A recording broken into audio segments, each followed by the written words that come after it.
नमस्कार दोस्तों, आइए जानते हैं कालिका पुराण भाग 6 के गूढ़ रहस्यों के बारे में। प्राचीन ग्रंथों में छिपे रहस्यों को जानना मानो समय के पर्दे को हटाकर दिव्यता के साक्षात्कार करने जैसा है। कालिका पुराण का यह 6वां भाग हमें लेकर जाता है उस युग में जहाँ धर्म, नीति और तंत्र ज्ञान का संगम हुआ करता था। राजा सगर की अद्भुत सभा से लेकर भगवान शिव के अर्धनारीश्वर रूप में रहस्यों तक और बेताल भैरव की तपस्या से लेकर महामाया की गढ़ आराधना तक, यह कथा केवल एक धार्मिक आख्यान नहीं बल्कि आत्मा के शुद्धिकरण, साधना की शक्ति और ब्रह्म ज्ञान के साक्षात दर्शन की यात्रा है। आइए प्रवेश करें कालिका पुराण भाग 6 के इस अलौकिक संसार में जहाँ हर शब्द में छिपा है ईश्वरीय ज्ञान और हर प्रसंग में झलकती है अद्वितीय दिव्यता। नमस्कार दोस्तों, आपका हमारे चैनल प्रेरणादायक में फिर से एक बार स्वागत है, जहाँ मिलती है सनातन धर्म की अमूल कथाएं, गहरे रहस्य और प्राचीन ज्ञान। राजा सागर को नीति उपदेश और अर्धनारीश्वर रहस्य का उद्घाटन।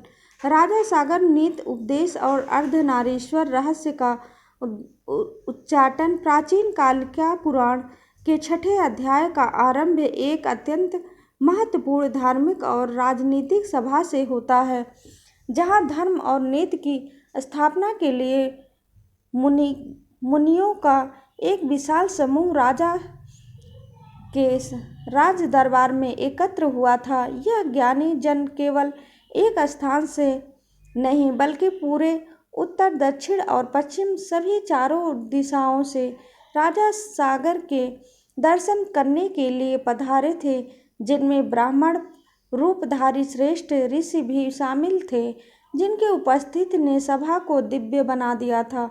जब सभी ऋषि और मुनिगण समागत एकत्र हो गए तो उनमें अग्नि के समान तेजस्वी आत्मा वाले श्रीमान ऋषि भी राजा का अभिनंदन करने के लिए आए, जिनके आभा जलती हुई अग्नि के सदृश थी। राजा सगर ने उन सभी मुनियों का दर्शन करके अत्यंत आदर और विनम्रता पूर्वक उनका अभिवादन किया। राजा ने सबसे पहले उन सभी को विधिवत अर्घ्य प्रदान किया, पाद पैर धोने का जल और अचानक आचमन शुद्ध के लिए जल देकर उनका स्वागत किया। इसके पश्चात राजा ने उन मुनि श्रेष्ठों को बैठने के लिए सर्वोत्तम और श्रेष्ठ आसन पर नियुक्त किया। उस महात्मा ऋषियों को समुचित रीति से प्रणाम करके सागर राजा ने अत्यंत विनम्रता पूर्वक उनसे उनका कुशल मंगल पूछा कि आपका कुशल तो है। मुनि श्रेष्ठ ने राजा को उत्तर दिया कि हे राजा, मेरा सदा ही सर्वत्र कुशल है। मैं आपका दर्शन करने के लिए कुशलता के साथ यहाँ आया हूँ। उन्होंने राजा की प्रशंसा करते हुए कहा कि राजा सगर समस्त राजाओं में कुशल है और वे ऐसे राजा हैं जिन्होंने अकेले ही बहुत शीघ्र समस्त राजाओं को जीत लिया था। मुनि ने राजा सगर को आशीर्वाद देते हुए कहा कि हे राजन नरोत्तम, आपका कुशल नित्य ही बढ़े। उन्होंने राजा को शासन का मूल सिद्धांत समझाते हुए कहा कि हे भूपति, आप नीति के अनुसार अपने सभी चरणों के द्वारा पृथ्वी का शासन करिए, क्योंकि आपके समृद्ध होने पर ही जगत की वृद्धि हो जाता है। इसलिए मुनि ने राजा के उच्च आर्थिक वृद्धि के लिए भी चेष्टा करने का उपदेश दिया, जैसे चंद्रमा की वृद्धि हुआ करती थी। इसके उपरांत मुनि ने राजा सगर को व्यक्तिगत और आध्यात्मिक जीवन के लिए अत्यंत गहन उपदेश दिया। उन्होंने कहा कि राजन, सबसे प्रथम सद्गुणों से समन्वित अपने आत्मा को आयोजित सुव्यवस्थित करिए, और जब साधक स्वयं संयमित हो जाए उसके उपरांत उन्होंने सद्गुणों से समन्वित अपनी भार्या पत्नी को महसी बनाने का उपदेश दिया। मुनि ने इस बात पर जोर दिया कि यदि आर्या को नित्य ही संयोजित किया जावे तो वह स्वयं ही अपने गुणों के विषय में पर्यवेक्षण निगरानी करने वाली होती है, महत्व और व्रत धारण करने वाली हो जाती है। इस उपदेश को प्रमाणित करने के लिए ऋषि ने भगवान शिव के अर्धनारीश्वर स्वरूप के परम गोपनीय रहस्य का उच्चाटन किया। उन्होंने कहा कि ऐसा सुना जाता है कि शंभु में संगम संभाली होती हुई हिमवान की पुत्री पार्वती बहुत क्रिया और अभिप्रायों के द्वारा शंभु के द्वारा आयोजित कही गई हैं। इसके परिणाम स्वरूप आनंद संभोग के अत्यधिक प्रेम से सती पार्वती ने उनकी अनुमति से उनके आदि शरीर का अपहरण कर लिया था। मुनि ने स्पष्ट किया कि तभी से भगवान शंकर के अर्धनारीश्वर हो गई थी। हे नृप, उन्होंने फिर अन्य भार्या का ग्रहण नहीं किया। इस कथा का सार यही था कि इस कारण से ही राजेंद्र आप भी अपने जाया पत्नी को उत्तम आत्मा से गुणों के द्वारा संयोजित कीजिए। उसके उपरांत लघु शुद्ध छोटे पुत्र को संयोजित करें। मुनियों द्वारा इस असाधारण उपदेश और रहस्य उच्चाटन को सुनकर मार्कंडेय महर्षि के अनुसार राजा सगर अत्यंत हर्ष से समन्वित हो गए। राजा ने मंद मुस्कान के साथ मुनि से पूछा, हे दिजस, हे श्रेष्ठ, उस सती गिरजा देवी ने शंकर भगवान के शरीर का आधा भाग कैसे ग्रहण किया? उसे ही मैं श्रवण करना चाहता हूँ। राजा ने अपनी जिज्ञासा आगे बढ़ाते हुए कहा कि जिस नीति से अपनी आत्मा का अथवा भार्या का अथवा पुत्र का आयोजन व्यवस्थापन करना चाहिए, उस नीति का और सदाचार संहिता का भी वे श्रवण करना चाहते हैं। राजा ने विनम्रता पूर्वक कहा कि वे उन सभी बातों को अलग अलग श्रवण करने की इच्छा वाले हैं और यदि वह परम गोपनीय हो तो भी वे सुनना चाहते हैं। कि मुनि ने राजा को प्रति कृपालु होते हुए उत्तर दिया, हे राजन, आप श्रवण कीजिए। अपने यहाँ पर जो भी पूछा है उसे मैं आपको बताऊंगा। मुनि ने सबसे पहले पुराने समय की उस कथा का वर्णन किया आरंभ किया कि कैसे हिमवान की पुत्री ने भगवान श्री हरि महादेव के शरीर का अर्धहीकरण किया। मुनि ने पूछा कि जिस समय में महात्मा शंकर ने हिमवान की पुत्री के साथ विवाह किया था, वह उस समय कितने काल पर्यंत वहाँ पर उमा के साथ रहे थे? उन्होंने उत्तर दिया कि शिखर पर, कुंज में और पर्वत की जड़ों में उसके साथ रमण करते हुए भगवान श्री हरि ने पार्वती को प्रसन्न करते हुए वहाँ पर चरण काल तक विहार किया था। इस काल के समाप्त होने पर भगवान शंभु अपने गुणों के सहित और अपनी भार्या के साथ स्वर्ग के समान कैलाश पर्वत पर चले गए थे। कैलाश पर उमा के साथ क्रीड़ा करते हुए उन्होंने अपना ध्यान और आत्मा का चिंतन त्याग दिया था। उनके नेत्र उमा देवी के मुख चंद्र पर इस प्रकार स्थिर हो गए थे जैसे चकोर पक्षी, अर्थात वे सर्वदा उसके ही मुख का अवलोकन किया करते थे। मुनि ने उनके दिव्य प्रेम की लीलाओं का वर्णन किया। किसी समय भगवान शंकर विभिन्न पुष्पों का स्मरण करके अत्यंत सुंदर मालाएं बनाए करते थे जो उमा के संपूर्ण अंगों में नीचे तक लटकती थी। वे कभी दर्पण में एक ही साथ अपना मुख और उमा देवी का मुख भी देखा करते थे। किसी अवसर पर भगवान शंकर कस्तूरी और गंध पदार्थों का उपयोग कर उमा के दोनों स्तनों पर गंध पत्रिकाओं चित्रकारी का अंकन किया करते थे। भगवान शिव शंभु पार्वती के शरीर को अलंकृत करते थे और चंद्रमा के समान गुण संधि वाली उमा देवी के लिए आभूषण बनाए जाते थे जिससे वे प्रकृति देवी की सदृशता को धारण करती थी। मुनि ने कहा कि इस प्रकार जगत के हित के लिए भगवान शंभु सर्वदा उस काली पार्वती में अनुराग से युक्त होकर उसके साथ क्रीड़ा करते थे। उन्होंने उमा देवी के स्वरूप का वर्णन करते हुए कहा कि वे जगत की उमा, महामाया, योग माया, काली, जगत की बुद्धि, विद्या और अखिल विद्याओं के स्वरूप वाली थी। वे परम बोधमयी प्रकृति थी और सृष्टि, सर्ग, स्थित, पालन और संहार करने वाली थी।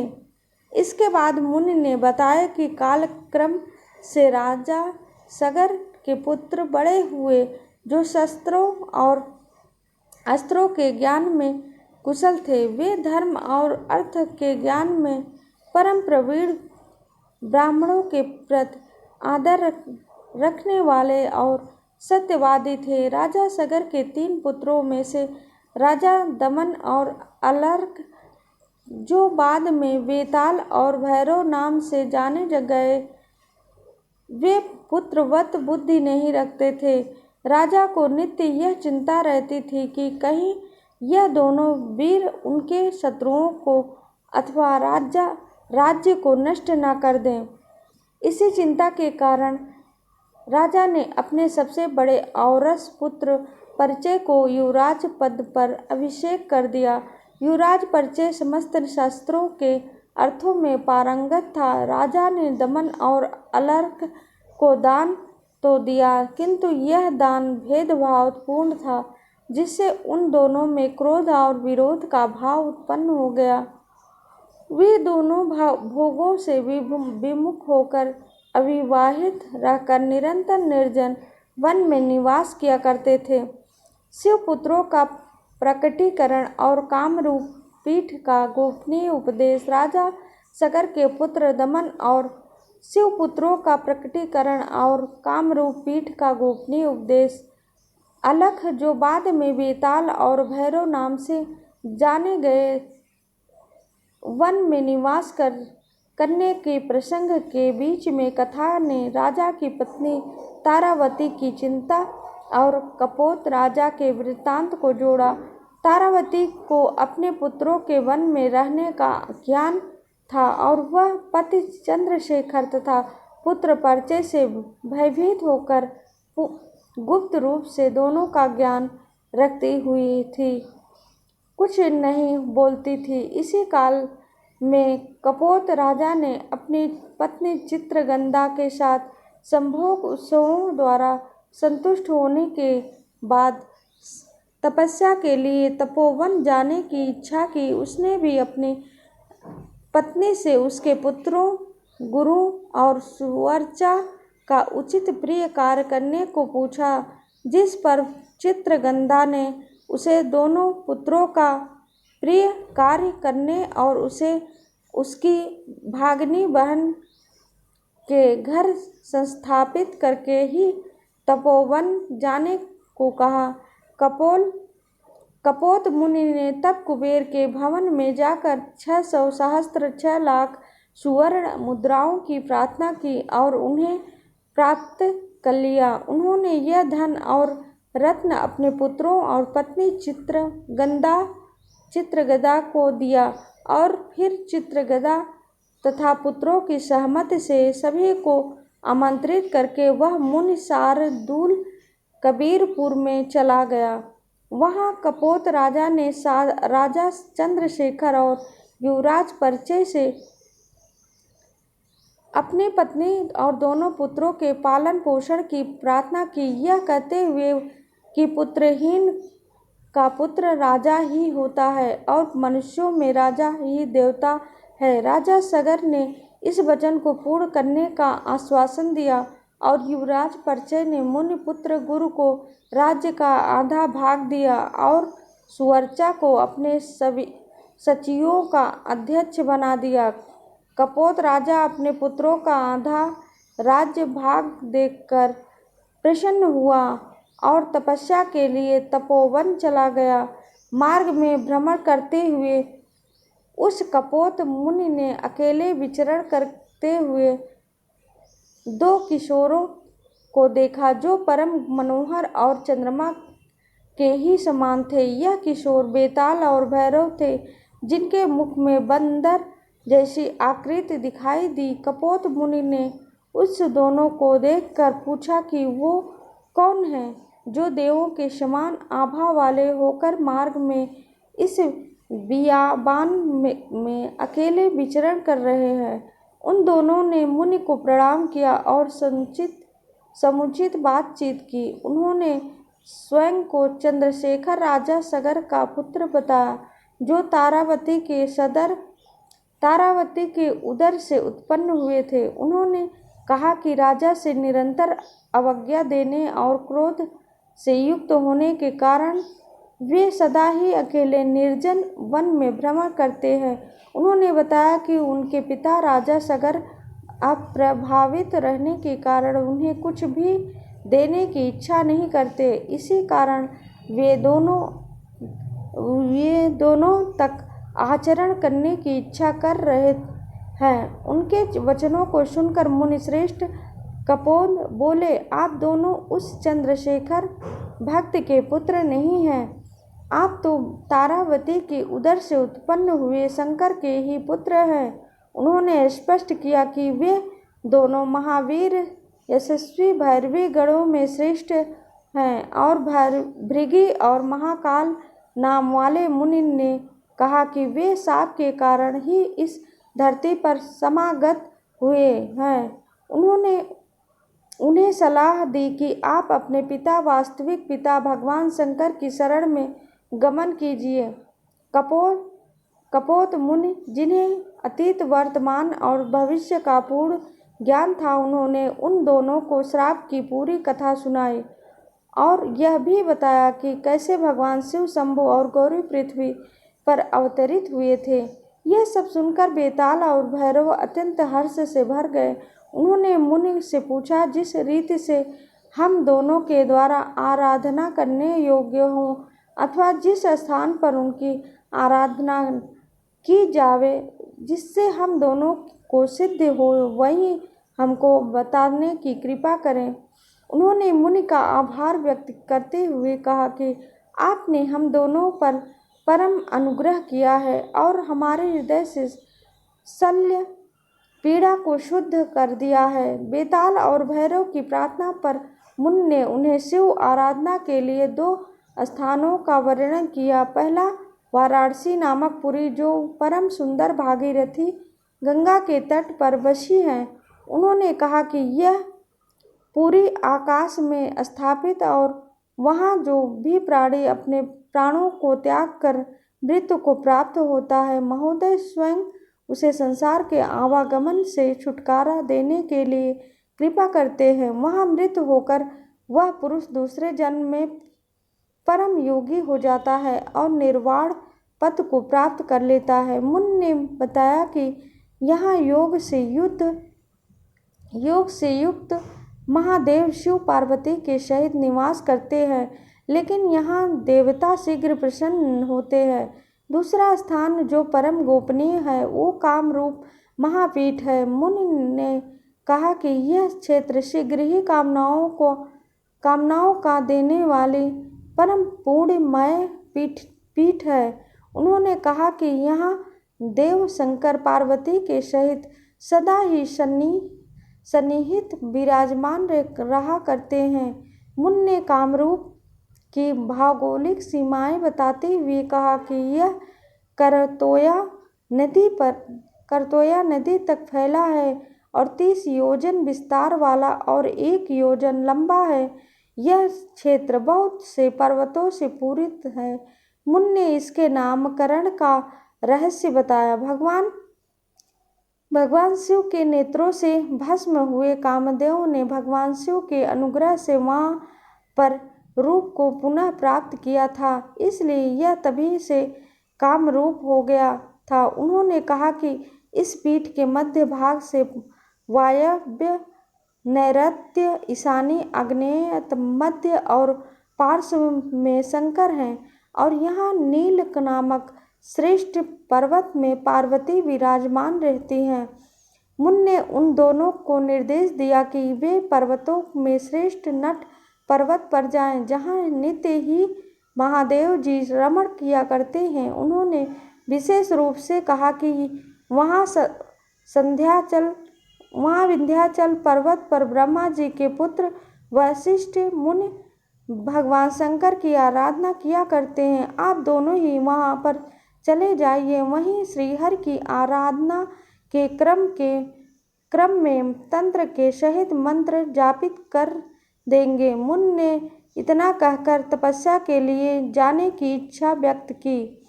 उन दोनों को प्रणाम करके वन में चले गए। बेताल और भैरव ने मुनि को प्रणाम किया और फिर तपस्या के लिए दीक्षित हुए। उन्होंने माता पिता और भाइयों से अनुमति प्राप्त करके कामरूप के लिए प्रस्थान किया। शिव पुत्रों का तपोवन गमन और वशिष्ठ मुनि द्वारा शिव पूजन का उपदेश। बेताल और भैरव जो अब अपने वास्तविक स्वरूप से अवगत हो चुके थे, मुनि श्रेष्ठ कपोद से मार्गदर्शन प्राप्त करने के बाद शुभ समय निश्चित करके तपस्या के लिए दीक्षित हुए। उन्होंने अपने माता पिता से आज्ञा प्राप्त की और भाइयों तथा संबंधियों को सूचित करके अपने महान उपदेश की सिद्धि के लिए कामरूप महापीठ की ओर प्रस्थान किया। उधर भगवान शंकर, शिव और उमा देवी पार्वती भी अपने पुत्रों के इस आवागमन को पहले से ही जान गए थे। शंकर ने इंद्र के सहित समस्त देवों को सांत्वना दी और कहा कि मेरे दोनों पुत्र तप करने के लिए गए हैं और वे मेरी आराधना करने की इच्छा रखते हैं। उन्होंने घोषणा की कि वे इन दोनों पुत्रों बेताल और भैरव का तपस्या से संस्कार करके इन्हें गाढ़तपस्या गणों के अधिपत्य नियोजित करेंगे। इतना कहकर भगवान शिव ब्रह्मा और पार्वती के साथ आकाश मार्ग से अपने पुत्रों के पीछे स्नेहवश गए और उनका अनुगमन करने लगे। बेताल और भैरव जो अब तपस्वी के भाव को धारण कर रहे थे, मार्ग में पहले सरस्वती नदी पहुँचे जो गंगा के समान परम पावन थी। वहाँ उन्होंने जल में आचमन किया। फिर वे नंदी कुंड पर पहुँचे जहाँ उन्होंने आचमन और स्तपन तर्पण किया। इसके उपरांत वे जटा दावा नदी पर गमन किए, वहाँ प्रदर्शन किया। फिर नंदी कुंड को प्रणाम किया और जल देवता को जल समर्पित किया। फिर वे नट नामक पर्वत पर पहुँचे। पर्वत पर पहुँचकर उन्होंने वहाँ के अधिष्ठाता देव को प्रणाम किया। आराधना के उपदेश के लिए कपोत मुनि के वचनों का स्मरण किया। इसके बाद वे दोनों दक्षिण दिशा की ओर गए जहाँ विंध्याचल नामक स्थान था, जिस पर वशिष्ठ मुनि ने संध्या वंदना की थी और वहीं काता नाम वाली नदी थी। वहां पहुंचकर बेताल और भैरव ने वशिष्ठ मुनि का दर्शन किया, जो साक्षात अग्नि के तुल्य तेजस्वी थे और जो भगवान कृष्ण की आराधना कर रहे थे। उनका मन ध्यान में संयुक्त था और वे तपस्या से दीप्तिमान होकर दूसरे सूर्य के ही समान प्रतीत हो रहे थे। बेताल और भैरव ने वशिष्ठ मुनि को प्रणाम किया और कहा कि हम दोनों चंद्रशेखर और तारावती में उत्पन्न हुए और हम कार्य की सिद्धि के लिए भगवान शिव की आराधना करने की इच्छा रखते हैं। उन्होंने मुनि से अनुग्रह करने की प्रार्थना की, जिस पर वशिष्ठ जी ने कहा, मैंने आप दोनों का ज्ञान प्राप्त कर लिया है और सत्य में आप दोनों ही भगवान शिव शंभु के पुत्र हैं। वशिष्ठ जी ने उन्हें उत्साहित करते हुए कहा कि उनकी आराधना का प्रयोजन सिद्ध हो गया है और उन्होंने उनसे पूछा कि यहाँ पर उनका क्या कर्तव्य है। पुत्रों ने वशिष्ठ जी से प्रार्थना की कि जिस मंत्र के द्वारा भगवान शंभु की अविलंब शीघ्र आराधना की गई है, वह तंत्र क्रम और मंत्र उन्हें बतलाइए। उनकी प्रार्थना पर वशिष्ठ जी ने उन्हें बतलाया कि आप दोनों के ऊपर भगवान वृषध्वज शिव उमा देवी के सहित प्रसन्न हैं। और वे स्वयं शीघ्र ही प्रसाद को प्राप्त हो जाएंगे। उन्होंने कहा कि शिव समस्त देवगणों के साथ प्रकट होकर आप दोनों की मनुष्यों के समक्ष संस्कार करके गणतव्य गणों के आधिपत्य में नियोजित करके स्वयं ही उपदेश करेंगे। वशिष्ठ जी ने कहा कि शिव ध्यान से शीघ्र प्रसन्न होते हैं और शीघ्र ध्यान पूजन से प्रसन्न होते हैं, इसलिए वे तात्विक रूप से ध्यान और पूजन बतलाते हैं। जो उन्होंने शिव के स्वरूप का वर्णन करते हुए कहा कि शिव तेज से परिपूर्ण है, सदा शुद्ध स्वरूप है, ज्ञान रूपी अमृत से भरे हैं, जगत से परिपूर्ण और उचित ज्ञाननंद हैं। वशिष्ठ जी ने सबसे पहले पंचवक्र मंत्र का श्रवण कराया, जिसे 5 अक्षरों वाला कहा गया है। उन्होंने कहा कि प्रसाद प्रवृत्त मंत्रों में परम प्रशस्त कहा गया है, क्योंकि शंभु प्रसाद से ही मंत्र का सफल होता है। इसके बाद वशिष्ठ जी ने शंभु के स्वरूप का ध्यान बतलाया। शिव के 5 मुख हैं, उनका शरीर महान चिरकाल तक चंद्रमा और चंद्र की कला से संबंधित है। वे जटाजूटों से सुशोभित हैं, व्याघ्र चर्म ही उनका वस्त्र है और कंठ में उन्होंने हलाहल कालकूट विष को धारण किया हुआ है। वे नागों के आभूषण से और भस्म से संपूर्ण अंगों से संलिप्त हैं। वे 5 ज्योति वाले नेत्रों से सुशोभित बरगद के ऊपर विराजमान हैं और हाथी के चर्म का परिधान करने वाले हैं। शिव के 5 मुखों के नाम हैं संध्योजात, शुक्ल वर्ण, वामदेव, पीत वर्ण, अघोर, नीला वर्ण, तत्पुरुष, रक्त वर्ण और ईशान श्यामल वर्ण। उन्होंने बतलाया कि संध्योज का चिंतन पश्चिम दिशा में